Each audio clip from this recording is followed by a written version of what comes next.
யாமறிந்த மொழிகளிலே தமிழ்மொழி போல் இனிதாவது எங்கும் காணோம். அனைவருக்கும் வணக்கம். இன்னைக்கு நாம பார்க்க போறது காலமேக புலவருடைய தனித்திறம். கார்மேகம் போல கவிப்பொழியும் ஆற்றல் கொண்டதால் இவரை காலமேக புலவர் என அழைக்கின்றனர். இவருடைய இயற்பெயர் வரதன். கும்பகோணத்துக்கு அருகில் இருக்கின்ற நந்தி கிராமத்துல பிறந்து வளர்ந்திருக்கிறாரு. திருவரங்கம் மடப்பள்ளியில பணிபுரிஞ்சிருக்கிறாரு. காலமேக புலவருடைய தனித்துவம். காலமேக புலவர் திருவரங்கம் மடப்பள்ளியில பணிபுரிஞ்சிட்டு இருக்கும் பொழுது மோகனாங்கி அப்படின்ற ஒரு பெண்ணை விரும்பி இருக்கிறாரு. ரெண்டு பேருமே எப்பொழுதுமே திருவானைக்கா கோயில்ல மாலை வேளையில சந்திக்கிறது வழக்கம். அப்படி ஒரு முறை சந்திக்க இருக்கும் பொழுது மோகனாங்கி வர காலதாமதம் ஆயிடுச்சு. இவரு அவருக்காக காத்திருந்து அங்கேயே உறங்கிட்டார். அங்கேயே தவம் செஞ்சுக்கிட்டு இருந்த ஒரு முனிவர், அவருக்கு இன்னைக்கு காட்சி தரதா இருந்தாங்க சரஸ்வதி தேவி. சரஸ்வதி தேவி ஒரு சிறிய குழந்தை வடிவுல வந்தாங்க. அவங்க வாயில தாம்பூலம், அதாவது வெத்தலை பாக்கு வச்சிருந்தாங்க. அந்த முனிவர் அணுகி அவங்களை எழுப்பும் பொழுது, அந்த முனிவர் என்னுடைய தவத்தை கலைக்க வந்திருக்கியா அப்படின்னு, சரஸ்வதி தேவி தான் வந்தாங்கன்னு தெரிஞ்சுக்காம ஒரு சிறு குழந்தை தன்னுடைய தவத்தை கலைக்க வந்திருக்கும் அப்படின்ட்டு போ இங்க இருந்து அப்படின்னு துரத்திட்டார். உடனே சரஸ்வதி தேவி கோவப்படாம, இன்று இவருக்கு அருள் செய்வதற்கான நேரம் இன்னும் கூடி வரல அப்படின்ட்டு திரும்பி போலான்னு நினைச்சிட்டு இருக்கும் பொழுது உறங்கிட்டு இருந்த வரதனை பாக்குறாங்க. வரதனை எழுப்பி வாயை திற அப்படின்னு சொன்ன உடனே அவரும் வாயை திறக்கிறாரு. அந்த தாம்பூலத்தை அப்படியே அவர்கிட்ட கொடுத்துட்டு கிளம்பிடுறாங்க. அந்த தாம்பூலம் கொடுத்த அடுத்த கணமே அவருக்கு ஒரு உத்வேகம், ஒரு புதிய திறன் உடம்புக்குள்ளார மனதிற்குள்ளார அப்படி புத்துணர்வா எழுப்பி, அன்று முதல்ல அவரு கவிப்புனையும் ஆற்றல் பெருகி காலமேக புலவர் அப்படின்னு ஒரு பெயரோட இருந்திருக்காரு. இந்த கவிப்புனை மாற்றல் வந்துட்டு சாதாரண கவிப்புனை மாற்றல் கிடையாது. ஆங்கிலத்துல ஆன் த ஸ்பாட் அப்படின்னு சொல்லுவோம் இல்லையா, அது போல உடனுக்குடன் கவி. என்ன சொல்லுங்க, என்ன பொருள் வேணும் சொல்லுங்க, எந்த காலத்துல சொல்லணும், எந்த நேரத்துல சொல்லணும், என்ன சித்திரத்தை பார்த்து சொல்லணுமா, இல்ல ஒரு இயற்கையை பார்த்து சொல்லணுமா, இல்ல ஒரு எழுத்தை வச்சு சொல்லணுமா, என்ன வேணும் உங்களுக்கு, என்னால கவி புனைய முடியும் அப்படின்ற அந்த உடனுக்குடன் கவி புனையும் ஆற்றலை தான் ஆசு கவி அப்படின்னு சொல்லுவாங்க. அத்தகைய திறமை மிகுந்தவராக இந்த காலமேக புலவர் இருந்திருக்கிறாரு. காலமேக புலவருக்கு வழங்குகின்ற சிறப்பு பெயர்கள்: வித்தார கவி, ஆசு கவி, வசை கவி, சிலேடை கவி, வருக கவி அப்படின்னு இவருக்கு பல பெயர்கள் உண்டு. காலமேக புலவர் பல நூல்களை இயற்றியிருக்கிறாரு. அதுல குறிப்பிடத்தக்கது திருவானைக்கா உலா, சித்திரமடல், சரஸ்வதி மாலை. காலமேக புலவர் கலைமகளுடைய அருளால கல்லாமலேயே பொழியும் ஆற்றல் பெற்றதால இவரை யாருமே வந்துட்டு இவருக்கு சரஸ்வதியுடைய அருள் கிடைச்சதா அப்படின்னு ஒரு சந்தேகம், யாருக்கும் நம்பிக்கையும் வரல. அதனால ஏதாவது ஒண்ணு சொல்லி இவரை பாட வைக்கணும், உண்மையிலே இவருக்கு அந்த அளவுக்கு கல்வி கேள்வி ஞானம் அறிவு இருக்கா அப்படின்னு சோதிக்கணும்னு நினைச்சிருக்காங்க. அதனால உதாரணத்துக்கு நிறைய பேரு எழுத்துக்களை வச்சு பாடு, நான் நீ நேனோ அப்படின்னு பாடுன்னு சொல்றாங்க. ஒரு சில பேர் என்ன பண்றாங்க, கரி உமி அப்படின்ற அந்த சொல்லு வரும் மாதிரி பாடுங்க அப்படின்ற.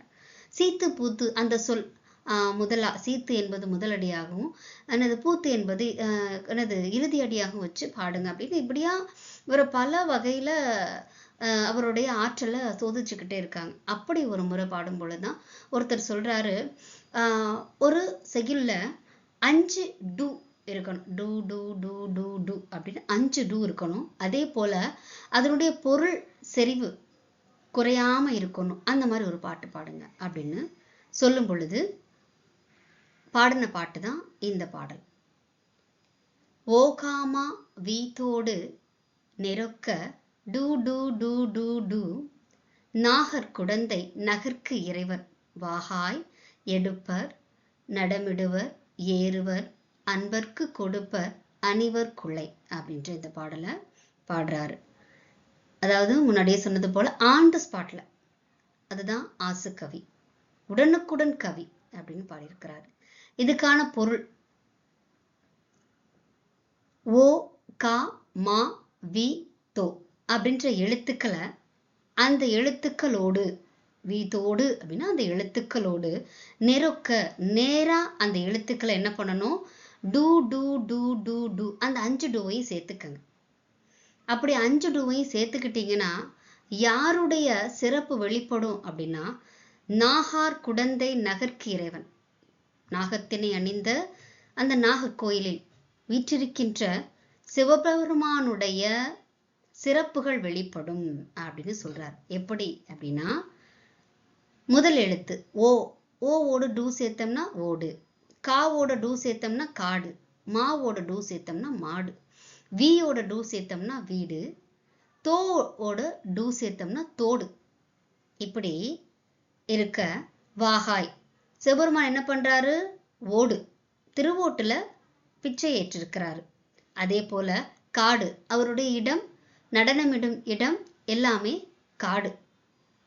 அதே போல மாடு, அவரு விரும்பி ஏறுகின்ற வாகனம் இடப வாகனம். அதே போல வீடு, அன்பருக்கு தன்னுடைய அடியார்களுக்கு அவர் வழங்குகின்ற மிகப்பெரிய பேரு வீடு பேர், பற்றற்ற வீடு பேர். அதே போல அவருக்கு பிடிச்சது தோடு, அணிகலன்களே அவனுக்கு ரொம்ப பிடிச்சது தோடு. அதனாலதான் இங்க வாகாய் எடுப்பர், எடுப்பர்னா பிச்சை எடுப்பர், நடனமிடுவர், காடுகளிலே நடனமிடுவர், ஏறுவன், எங்க ஏறுவன், இடப்ப வாகனத்தின் மீது ஏறுபவன், அன்பருக்கு கொடுப்பர், வீடு பேரு கொடுப்பர், அணிவர் குலை அப்படின்னு அந்த பாடல்ல 5 டூவும் வந்துருச்சு. சிவபெருமானுடைய இயல்புகளும் வர பாடியது இந்த பாடல், ஆசுகவி பாடல்.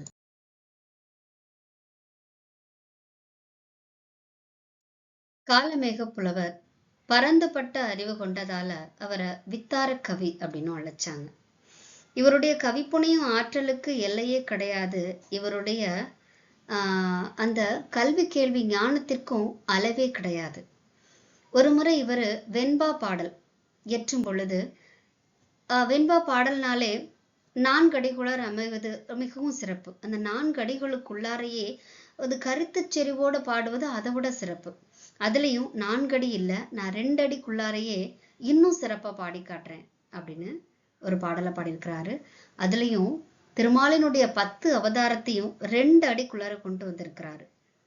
அந்த பாடல் மெச்சு புகழ் வேங்கடவா வெண்பாவின் பாதியில் என் இச்சையில் உன் ஜென்மம் எடுக்கவா, மச்சா கூர் மா கோலா சிங்காவா மா ராமா ராமா ராமா கோபாலா மாவாய் வா அப்படின்னு சொல்லி இந்த பாடல்ல பாதியில முதல் 2 அடியில் என்ன சொல்றாரு, ஆன்றோர் பாராட்டும் சிறப்புக்குரிய வேங்கடத்தில் இருக்கின்ற திருமாலே, என்னுடைய 4 அடிகளில், இந்த வெண்பா அடிகளுக்குள்ளார பாதியிலேயே உன்னுடைய 10 ஜென்மத்தையும் சொல்லணுன்றது எனது விருப்பம், அதற்கு நீ அருள் செய்வாயாக அப்படின்றத முதல் 2 அடி. மெச்சு புகழ் வேங்கடவா வெண்பாவின் பாதியிலின் இச்சைனா என்னுடைய விருப்பம், உன்னுடைய 10 ஜென்மத்தையும் எடுக்கணும் அப்படின்றது சொல்லிட்டு அடுத்த 2 அடியில சொல்றார் மச்ச அவதாரம், உங்களுக்கு தெரியும், மீன் அவதாரம், கூர்ம அவதாரம், ஆமை அவதாரம், மா கோலா, மா என்றால் பெரிய, கோலா என்றால் பன்றி, பெரிய பன்றி அவதாரம், சிங்காவா, சிங்க அவதாரம் உங்களுக்கு தெரியும், நரசிம்ம அவதாரம், மா ராமா, மா என்றால் பெரியன்னு சொல்லியாச்சு, ராமா, ராமர்களில் பெரிய ராமர் பரசுராமர். அதுக்கப்புறம் மறுபடியும் ஒரு ராமர் வர்றார், மா ராமா, மறுபடியும் ராமா, இன்னொரு ராமர் தசரத ராமன், மறுபடியும் இன்னொரு ராமர் வர்றாரு பலராமன். அதுக்கப்புறம் கோபாலா, கோபாலன். அப்புறம் மாவாய், மா என்றால் இந்த இடத்துல குதிரை, அதாவது இனி வருகின்ற அவதாரமாக கல்கி அவதாரமும் எடுக்க வருவாய் அப்படின்னு இந்த பாடலை முடிக்கிறாரு. எவ்வளவு ஒரு அற்புதமான கவிப்புலமை. ஒரு பாடலில் இரண்டு பொருள்பட அமைத்து பாடுவதற்கு சிலேடையின் பொருள். சிலேடை பாடுவதிலும் வல்லவர் இந்த காலமேக புலவர். இரண்டு பொருள்பட பல பாடல்களை பாடியிருக்கிறாரு. ஆமணக்கு விதையும் யானையும் வைத்து பாடியிருக்கிறாரு. வைக்கோலும் யானையும் வைத்து பாடியிருக்கிறாரு. பாம்பும் எலுமிச்சும் பழத்தையும் வச்சு பாடியிருக்கிறாரு. அதே போல கண்ணாடியும் அரசனையும் வைத்து பாடியிருக்கிறாரு. இப்படி பல பாடல்கள் சிலேடை பொருள்பட பாடியிருக்கிறாரு. அதே போல இங்க குதிரைக்கும் காவிரி ஆற்றுக்கும் ஒன்று போல ஒரு பாடலை பாடியிருக்கிறாரு. ஓடும் சுழி சுத்தம் உண்டாகும் துன்னலரை சாடும் பரிவாய் தலை சாய்க்கும் நாடறிய தேடு புகழான் திருமலை ராயன் வரையில் ஆடுபரி காவிரி யாமே அப்படின்னு இந்த அழகான பாடல்ல குதிரைக்கும் இந்த பாடல் பொருந்தும், காவிரி ஆற்றுக்கும் இந்த பாடல் பொருந்தும். நாடறிந்த புகழ் சேர்த்த திருமலை ராயன் அப்படின்ற அந்த மலையரசனுடைய மலையில் வாழ்கின்ற பரி, பரி என்றால் குதிரை, அங்கு பாய்கின்ற காவிரி நதி. இந்த ரெண்டு நதிக்கும் ஒரே ஒற்றுமை இருக்கு அப்படின்ற இந்த அற்புதமான பாடல். ஓடும் முதல் பாடல்ல பகுதியில குதிரையை பார்ப்போம். குதிரை ஓடும். நல்ல குதிரை சுழி சுத்தம் இருக்கும்னு சொல்லுவாங்க. சுழி நல்லா இருந்துச்சுன்னா அது நல்ல குதிரை அப்படின்னு சொல்லுவாங்க. அதே போல துன்னலரை பகைவரை சாடும், பகைவரை எதிர்த்து என்ன சொல்றது அடிச்சு ஓடும். பரிவாய் தலை சாய்க்கும், அன்பு செய்கிறவங்களுக்கு பரிவாய் தலை சாய்க்கும். அதே போல இப்ப நதிக்கு வந்துரும். காவிரி நதி ஓடும், வளைந்து நெளிந்து ஓடும். அங்கங்கு சுழி இருக்கும். அதே போல துன்னலறை தன்னை எதிர்த்து வந்தவர்களை அடித்து செல்லும் ஆற்றல் கொண்டது இந்த காவிரி ஆறு. அதே போல மக்கள் குளிப்பதற்கு அழகாக தன்னை சாய்த்து கொடுக்கும் தன்மை கொண்டது. இப்படியா ஒரே பாடலில் இரண்டு பொருள்பட அழகானதொரு பாடலாக இந்த சிலேடை கவி அமைகின்றது. வர்க்கக்கவி புலமை கொண்டவர் இந்த காலமேக புலவர். வர்க்கக்கவி அப்படின்னா உதாரணத்துக்கு எழுத்துக்கள்ல ககர வரிசை அப்படின்னு எடுத்துட்டோம்னா காக்கி கே கோ கை. சகர வரிசை எடுத்துக்கிட்டா சாசி சே சோ சை அந்த மாதிரி. இப்ப தகர வரிசை எடுத்துக்கிட்டோம்னா தாத்தி தே தோ தை. இந்த மாதிரி எழுத்துக்களை வச்சு மட்டுமே பொருள் பொதிந்த ஒரு பாடலை பாடுவதற்கு பெயர் தான் வர்க்கக்கவி. அப்படி முற்றமும் தகர வரிசை வருமாறு ஒரு பாடலை பாடுக அப்படின்னு ஒருவர் கேட்க பாடியது இந்த அற்புதமான செயல். தத்தி தாதூதி தாதூதி தத்துதி துத்தி துதைத்தி துதைத்தத்தா தாதூதி தித்தித்த தித்தித்த தாதிது தித்தித்த தெத்தாதோ தித்தித்த தாது. இவ்வளோ ஒரு அழகான அந்த தகர வரிசை பாடல். இந்த பாடலுக்கு எளிமையான பொருள். பறந்து செல்லும் வண்டே, நீ உண்ட தேன்களிலே எது சிறந்த தேன், இவ்வளவுதான். இத எவ்வளவு அழகா முறை வைத்து அழகா பாடியிருக்கிறாரு பாருங்க. தத்தி தாதூதி வண்டே, தாவிச் சென்று பூந்தாதுகளை, அதாவது தேன்களை, தாது என்றால் தேன், தேன்களை ஊதி உண்ணுகின்ற வண்டே. அப்படி உண்ணுகின்ற பொழுது மீண்டும் இன்னொரு பூந்தாதினை தாதூதி தத்துதி, இன்னொரு பூவில் இருக்கும் தேனினையும் சென்று அதே போல ஊதி உண்ணுகின்ற வண்டே. துத்தி என்றால் துளைத்து அந்த பூக்களை திறந்து அந்த துத்தி என்ற ரீங்காரம் இட்டவாறு தேன்களை உண்ணும் வண்டே. துதைத்து தாதூதி மீண்டும் உண்ணுகின்ற இன்னொரு பூக்களை தேடி உண்ணுகின்ற வண்டே. தித்தித்த தித்தித்த தாதிது, நீ உண்ட தேன்களிலே சிறந்த தேன் எது, தித்தித்த தாதேதோ. அப்படி உண்ட தேனிலே சிறந்த பூ எந்த பூ, தித்தித்த தாது, சிறந்த மகரந்தம் எது அப்படின்னு முடிக்கிறாரு இந்த பாடலை. தனிப்பாடல் பாடுவதில் வல்லவர் இந்த காலமேக புலவர். அவருடைய பாடல்கள் எல்லாமே தனித்துவம் வாய்ந்தது, தனிச்சிறப்பு வாய்ந்தது. வர்க்கக்கவி பாடல்கள்ல இன்னும் ஒரு சிறப்பு வாய்ந்த பாடல்னா இந்த தாதி தூது அப்படின்ற தொடங்குகின்ற பாடல். இந்த பாடல்ல ஒரு அற்புதமான ஒரு தூது இலக்கியமா அமைஞ்சிருக்கு. தலைவி தன்னுடைய தலைவன் கிட்ட தன்னுடைய பசலை நோய் நீக்குவதற்கான மருந்து வேண்டி தூது அனுப்புறா. அப்படி தூது அனுப்பும் பொழுது தாதி, அதாவது அடிமை பெண்ணை தூது அனுப்புறா, கிளிய தூது அனுப்புறா, தோழிய தூது அனுப்புறா, இறைவனையே தூது அனுப்புறா.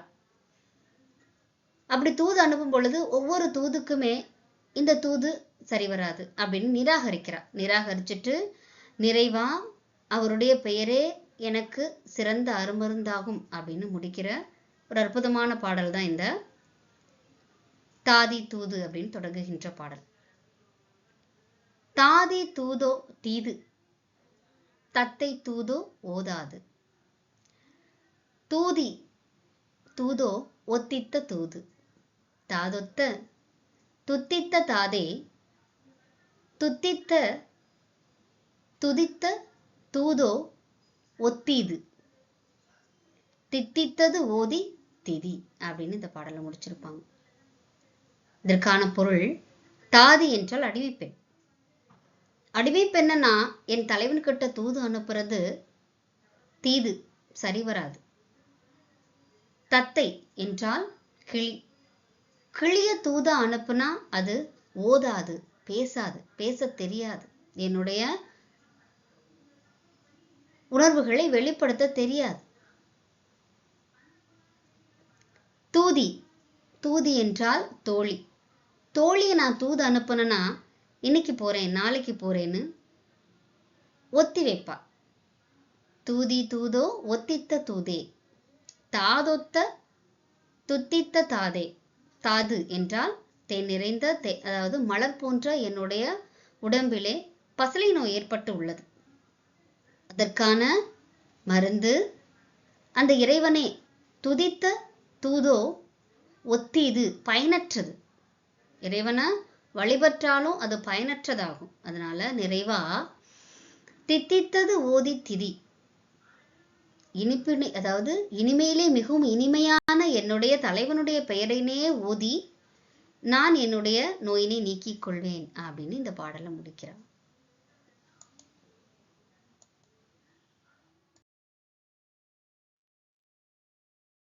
இணைய வழியாக பிரபலமடைந்த இலக்கிய பாடல்களில் தற்பொழுது